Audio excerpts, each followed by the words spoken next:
Okay, I'm live. So, this is my first live stream. I'm 24 minutes late. My battery is low. I'm just trying to connect to Facebook so I can share my link. I don't think anybody's here yet. Oh, I think there's two people here. One person here. Somebody's here, but I can't see anybody yet. So, as soon as I can get Facebook working.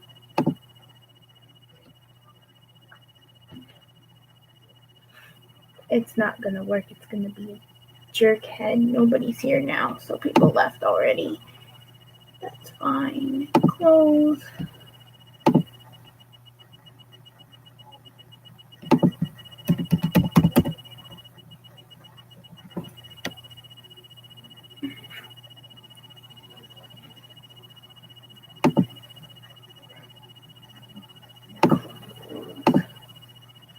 Really? Like, my whole stream is just gonna be me going, why isn't Facebook working? I can't share it with my friends. Okay, so come on.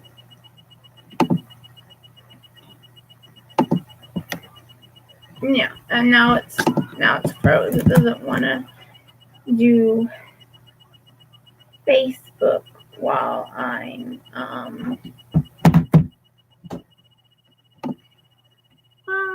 well, let me share the link.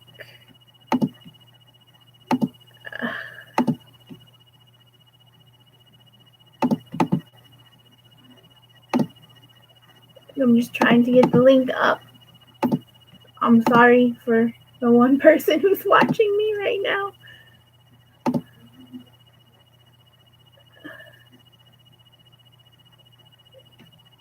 This was a disaster.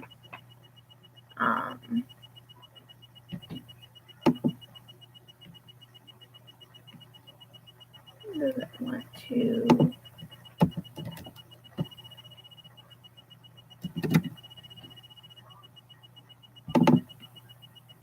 Does it want to do anything? I don't know if anybody's getting.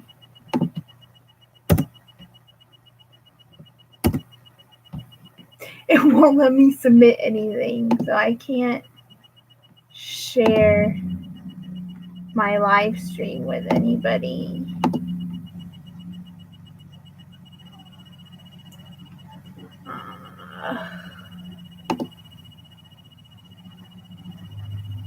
If anybody's listening, can you tell me if you're out there?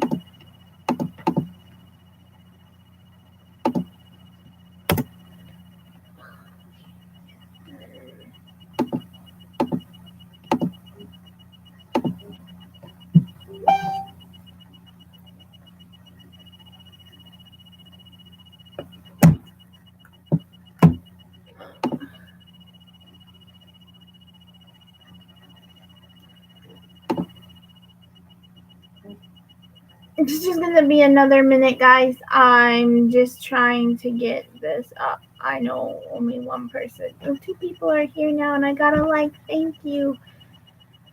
I'm just trying to get the last link out. Sorry about this. My one computer kept saying that my program, some other program is using my camera, and I was like, there's no other program using my camera. So I had to get my other computer, which wasn't charged, and now it doesn't want to it doesn't want to share anything at all. So and the other thing was I went to put my backdrop up, right? And I'm missing a pole. So I couldn't even put it together. And I don't understand because they were all wrapped in a bag. And it's been a bit of a ridiculous thing trying to get this come together, because YouTube, I just wanted to use my phone the first time, but when I went to do it last week, it would not let me. It said I need 1,000 subscribers to use my phone and to live stream. Ugh. And so here we are today, and my freaking camera wouldn't work. Thanks for coming, you guys. I think we're gonna go ahead and get started. We got 3 people here, so I'm very I've never live streamed before, so I'm a little nervous. But we're gonna talk about Rhissin. So the first thing that I want to talk about, I guess, is Hannibal and Lamia, who are on this poster. And so this is Lamia, and that's Hannibal. Thank you, Savannah. So basically, what happens in the story is, in the first arc, we meet Hannibal, who is living in a barn, and he's restrained there. He's got on these handcuffs, and basically Lamia comes and visits him, and let's say that she brings him his food. She takes care of him.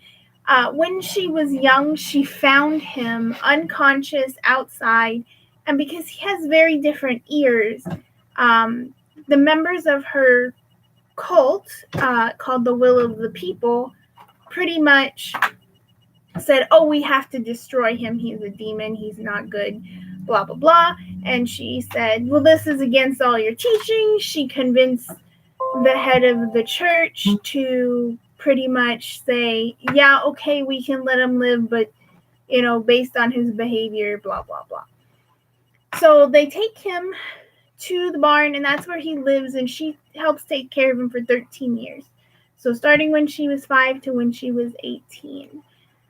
So what happens is, when she's just about to turn 18, her parents pretty much tell her, hey, we're going to marry you off to Walker, who is the son of the head of the cult. And she obviously has feelings for Hannibal, so she just kind of isn't thrilled with this idea, but she doesn't have her own voice. She's very, the only thing I've ever convinced my parents or anybody else to do is pretty much to save your life, Hannibal. And he likes her, but how everything goes in any love story, nobody admits that for 7 to 10 chapters. And so Walker knows that Lamia likes Hannibal. He's also pretty sure that Hannibal is a godling. So Hannibal has no memory, because when Lamia found him, he had fell from the island to the sky. I'm sorry, I'm still a little nervous. So Walker pretty much decides, hey, I'm going to kill Hannibal, and I'm going to summon a demon to do it, which goes against everything in their cult. But, it's okay for him because, he's for the will of the people. And so Walker summons a demon, and lo and behold, here comes Lamia in with the key that she thinks might be able to pretty much help Hannibal escape, and she ends up dying. So this also happens to be a very special day for Hannibal, because it's his birthday, even though he doesn't know it.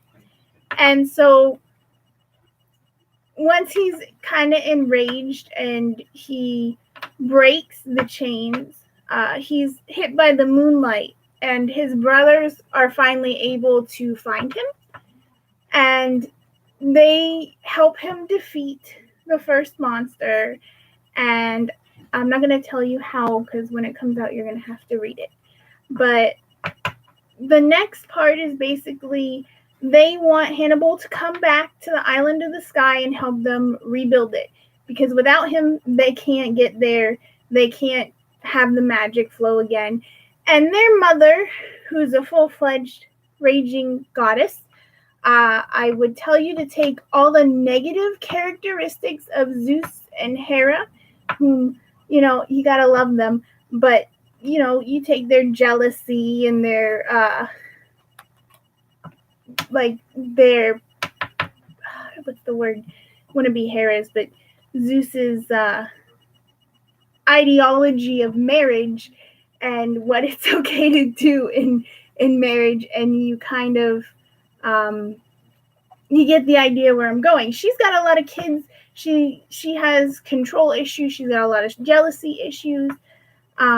Basically says you need to get your ass back here and you need to fix this, because the island of the sky is basically her reign over people, and in the last 13 years her following has fell because of the destruction there, which is what led Hannibal to fall.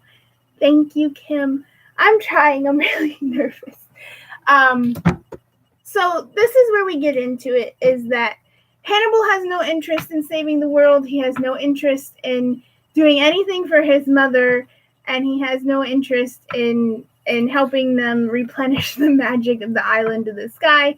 And Albel is hesitant, but Apollo's like, oh, well, what are you going to do? And Hannibal's like, well, I'm going to go to the underworld and I'm going to bring her back because she shouldn't have died.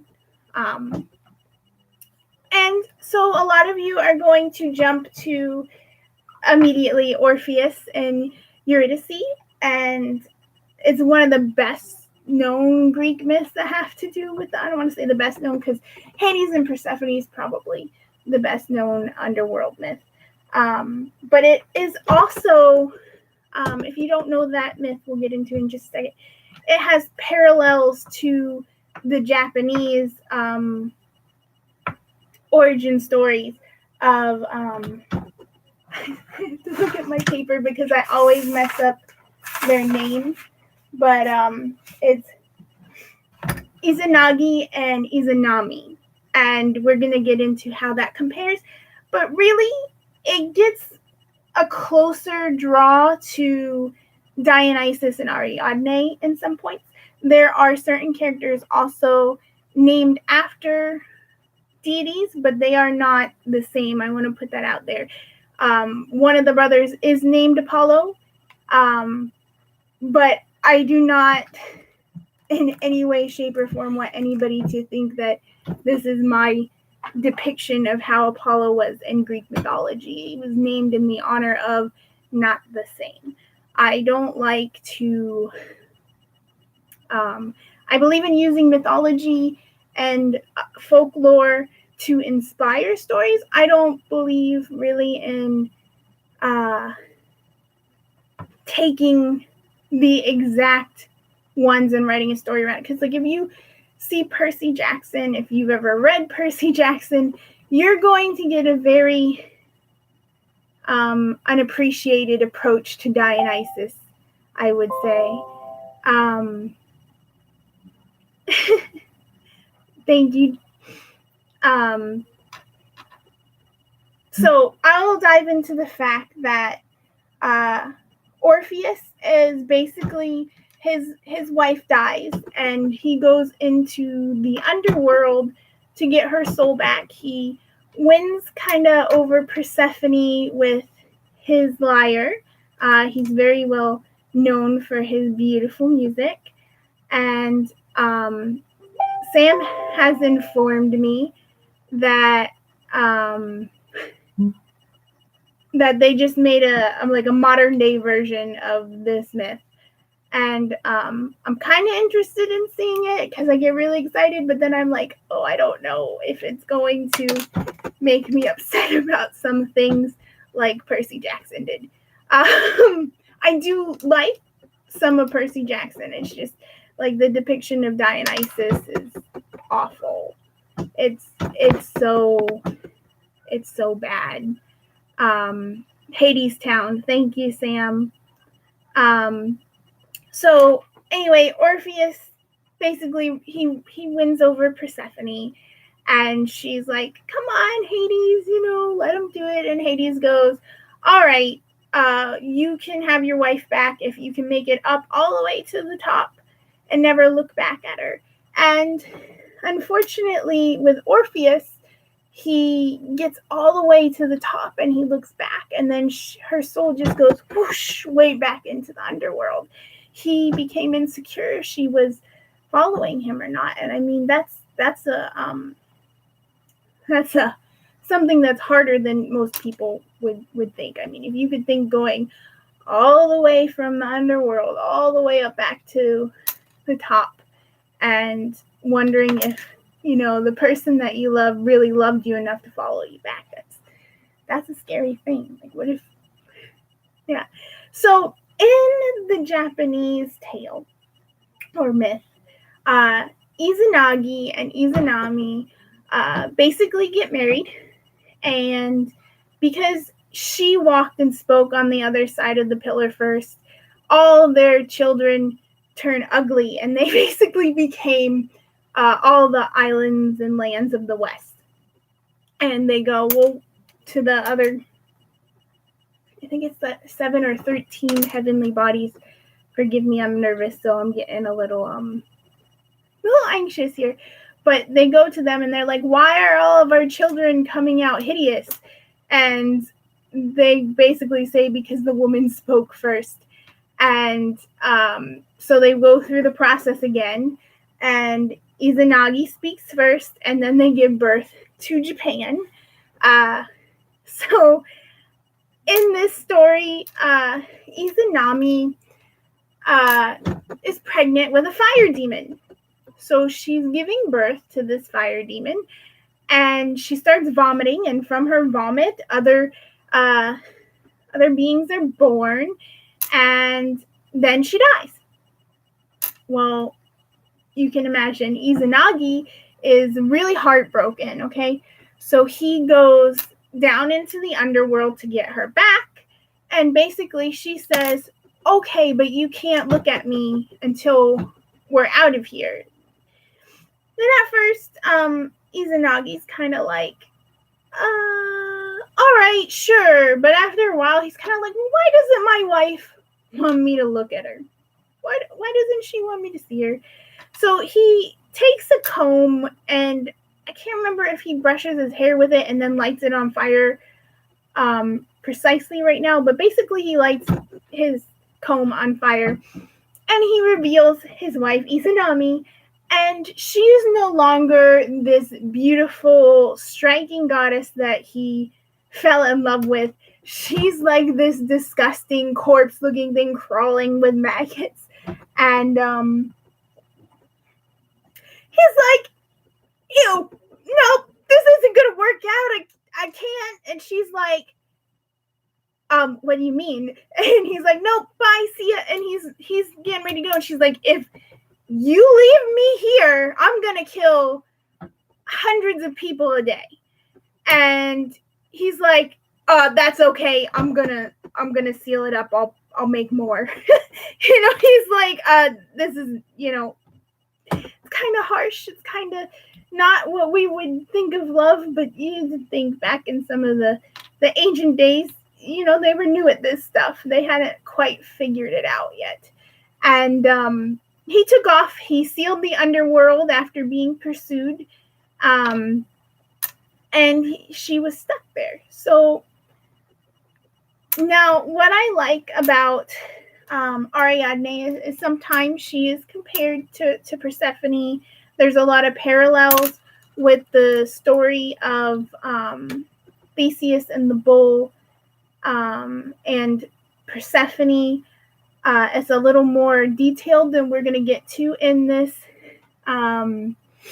video. But the thing is that I want to talk about the fact that in some versions, and Dionysus is a monogamous god. And that doesn't mean he's never slept with anybody else. But supposedly, once he married Ariadne, he was set with sleeping around, which, that's for some people, it's not for others. It's to each his own. Most gods, like Zeus, will marry and then they'll still have side flings, which Hera was loyal, Zeus wasn't. There are other gods and goddesses who have multiple relationships. But I do like the version of Dionysus and Ariadne where they are monogamous. And he, basically what happens is, I don't know if you guys are completely familiar with Theseus, but he defeated the Minotaur in the labyrinth, and it was all because Ariadne helped him. Well, he abandons her because she basically said, I'll help you, but I want to marry you, and he abandons her on the way back home. And Dionysus sees her, falls madly in love with her, and right about when they're having a war, they got married, and they have a war against Perseus, who you guys might know as the guy with Medusa's head. And there's two different versions from my understanding. And one, Perseus strikes down Ariadne freshly in her bridal dress. She's unarmed and she dies. And another version, he turns her to stone. And Dionysus obviously isn't happy about this. And eventually he gets a dream about her being upset. And he goes to Zeus and he says, well, first of all, I want to go and bring I'm going to call her his second mother, because depending on which version you go with, he's got two mothers. So his second mother, Salome, he wants to go and bring and make her immortal. And then there's the part of the myth where he also says, I want to bring Ariadne and make her a goddess. So basically he goes into the underworld and he brings them back. But he can't really find his way into the underworld, so he has to get help from this guy. And the funny thing is pretty much he says, I'll do anything, just name your price. And this guy's like, well, I want you to be my lover.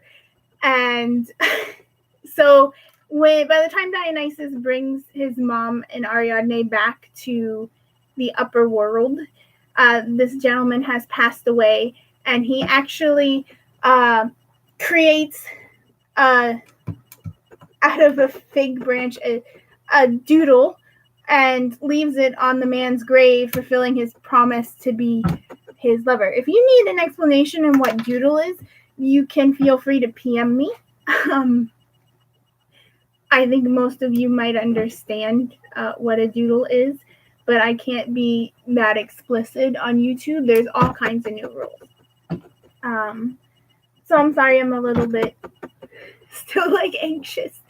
But so basically what happens is Hannibal is going to make his way to the underworld to save Lamia with the help of his two brothers. And that's kind of like the first major arc is getting to the underworld, getting to her, and getting her soul back. And he is going to have to fight one of the Earth Rhissin, which is kind of like any, how there's Titans and then there's Olympians, kind of like the Olympians. So it's pretty much, for Olympians, and this would be anybody born under the goddess Rhi, so any of her children are considered Rhissin. And so he's going to run into the Earth Rhissin down underground and his daughter, and have to go through the I can't talk. I'm so sorry. I'm so nervous. The mirrors of souls, and find her. Then he is going to have to bring her back to the surface, fighting anything along the way without looking back at her. But eventually, he's a godling. He's going to become a god, and he wants to marry her, But the thing about Hannibal that I love is he's like so confident and he cuts through all this bullshit, right? I probably should have said BS, but he doesn't like drama. He's just like get to the point. But he can't talk to her. Like he gets so close to like kissing her and then he just shies away because he can't handle it. And I just love it. He's really logical. And I mean, if you guys have any questions, because I know I'm kind of like running around in circles, just spit them out. I am trying to read the chat, and I don't want to get too much into like all the characters. I'm trying to focus on just Lamia and Hannibal. I guess I could talk a little bit more about the cult she's in. The cult that she's in basically is upset with Rhi, who is the head of the pantheon, and so they're upset with Rhi. They don't like how she's been ruling, and they kind of set out to make their own man-made god. And his name is Will, because their cult is called the Will of the People. And basically, Will I love him, but he has literally no free will. Because he literally, no matter how he feels or he thinks, if the majority of people around him say cucumbers are delicious, he has to agree with it. He's like, yeah, cucumbers are delicious. Meanwhile, he could be throwing them up, but that's just how it works. If they say, hey, that gardener is a witch, you have to kill him. He's like, okay, I have to go kill this guy, but what about the proof? They'll be like, he's a witch, and then he's got to do it. He's just like completely overpowered. So in the beginning, he's not even together. You get to learn about how they're creating him, kind of. And then you're going to run into, at the end of book 1, a beautiful lady named Syrah, who has some parallels to Hannibal. She has memory problems, and she's pretty much a slave. And when you get to her, Hannibal's immediately going to resonate with her situation and want to help her out. But they can't quite figure out what she is. And we're going to get to her before Hannibal actually gets to the underworld. And he's going to kind of help rescue her from her situation, bring her along despite Albel, which I don't know if I got to upload the icon for this, but if you've all seen my chibi on Facebook of this angry guy with like pinkish purple hair, that's Albel. He's angry forever. Forever. It's just in his DNA. So he's a funny angry. You guys are going to love his facial expressions. But Albel's like, no, I don't think this is a good idea. There's something funky about her. Hannibal's like, she's coming or I'm not. And what is Albel going to do? They need him. So they continue on their way to the underworld to save Lamia. All along the way, by the way, Hannibal is stitching her body back together because when she died from the demon, he pretty much sliced her in a bunch of pieces. So I don't know. Some of you might not have been here. This is the picture of Lamia, and you can see her stitching. So I think I had another point, and I lost track because I got nervous. But that is kind of a lot about the first arc. Did you guys have any questions or something that you guys think might need to be clarified? Because like I know I jumbled around. I'm still jumbling around. I guess I can explain, because I did say Rhissin were like the Olympians, what the Titans are in this series. would be considered a Komorian, and basically their mother is under a goddess named Ku, which is just Ku, and she is one of two moon deities, and she's the dark side of the moon. And basically all of her children have been locked away by Rhi because, like I said, Rhi is jealous, she's possessive, she's power hungry. What she says goes. Yeah, so right now Rhi is pretty much kind of like the one version of Ariadne. She's been turned into stone. Her children are all held captive, they're sealed away, and while Hannibal, Albel, and Apollo, and Sira and Miri, who we didn't talk about, are all in the underworld, something happens. And one of the seals to the Komorians are broken. And things start to spin a lot faster because Apollo kind of knows what that means. He recollects some teachings of when he was a young godling before their home got destroyed. And he starts to kind of be like, I think we're in a little bit of trouble here, guys. I don't really want to believe this, but the seals to the Komorians start breaking open, and it sends the story into completely another arc. But like, I feel like I don't want to get too far into it and confuse everybody. I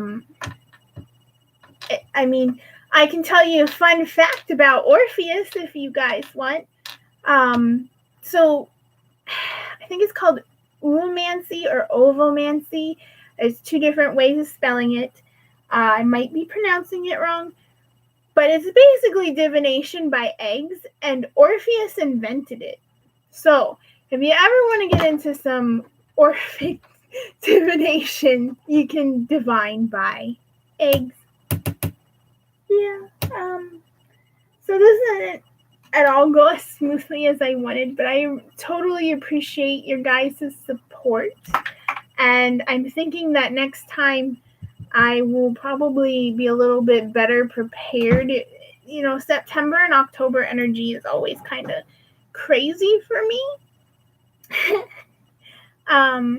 Thank you, Sam. So, like, I don't know. It's just been crazy. My hair is crazy, and I cut my bangs too short. Like, I cut them down here, but because they were so heavy, they bounced all the way up here. So I still kind of look like a dork. I mean, what else is new? But I think that I don't want to spoil too much. I do want to do another video and go a little bit more into Apollo and Albel's character. And then I want to go into a video where I kind of explain more about what a Rhissin is, what a Komorian is. I don't want to reveal all the characters, but I do want to get into the first major six and probably one of the Komorians whose name is Emmy, and he's, you know, a good key part. But I really think that I love you guys for coming and showing up and supporting me, even though I'm a mess. So I'm going to hi, Leo. I'm going to keep this live stream up. If you guys want to like or share it, that would help me a lot. I'm going to try to add some links. Oh, I had to show you my pillows. So some of you may have seen the Anubis ones, but I just got in my Naruto alien pillows. So that's the Sasuke version. And then I have this Naruto version because of the Area 51 raid, and I couldn't help it.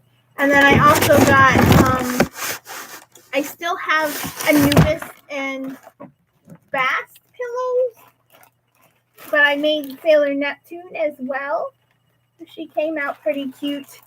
Dionysus sold out, which was nice.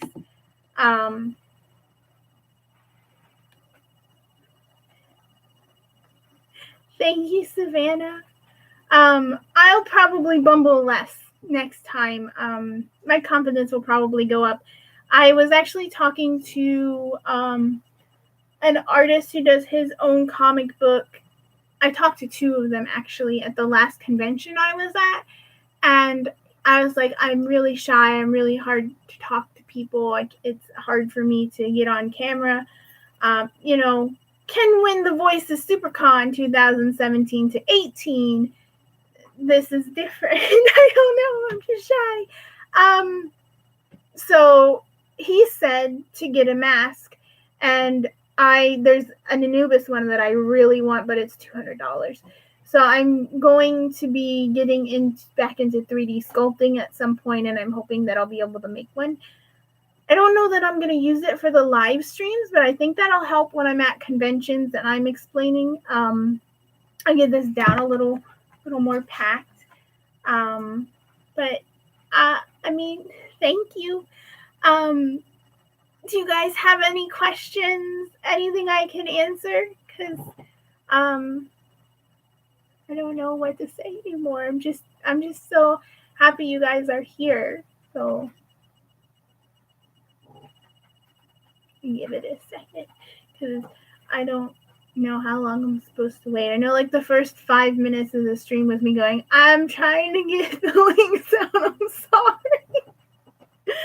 I don't know what happened. I mean, thank goodness for Hermes, because otherwise I would never have any luck with any technology. I don't know. Okay, so I think that I will just end it there. And I do really appreciate you guys. Thank you for coming to support me on my first live stream. And hopefully next time I won't babble so much like a buffoon. But who knows, maybe some people will like it. I don't know. Thank you for supporting Rhissin, and hopefully I'll be hopefully live streaming again next Friday at 6:00, not 6:30, if I can help it. And hopefully I can not babble and not take 20 minutes to say goodbye because I'm paranoid or something. All right, thank you guys. Bye. Oh, yeah, end it. That's what I said.